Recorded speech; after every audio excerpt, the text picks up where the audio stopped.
Alors bonjour, est-ce que vous pouvez vous présenter rapidement s'il vous plaît?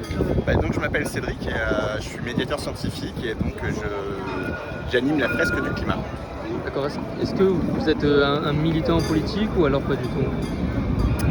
Politique au sens large, oui. Sinon j'essaye de rester plutôt transpartisan pour apporter vraiment le message écologique au sens large. Est-ce que vous pouvez nous parler un peu plus donc, de cette fresque du climat? Alors la fresque du climat, c'est un outil qui permet de faire les liens de cause à effet depuis les activités humaines jusqu'aux conséquences géopolitiques, donc en passant par tous les besoins en énergie fossile, ce que ça crée sur les niveaux physiques, donc en sciences physiques, sur l'atmosphère, sur la météo, sur le climat, et donc les conséquences que ça peut avoir au niveau humain.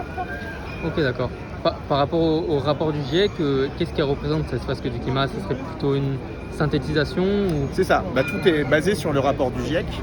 La fresque elle a été créée à l'origine par le directeur du Shift Project de l'époque, Cédric Ringenbach. Donc c'est un think tank qui fait un peu référence en termes de climat en France.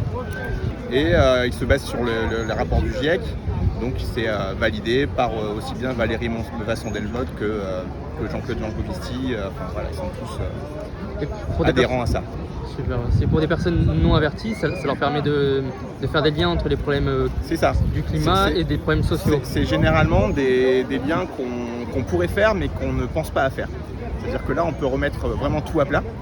Donc dire que l'homme a besoin d'énergie fossile, ça on en est tous conscients.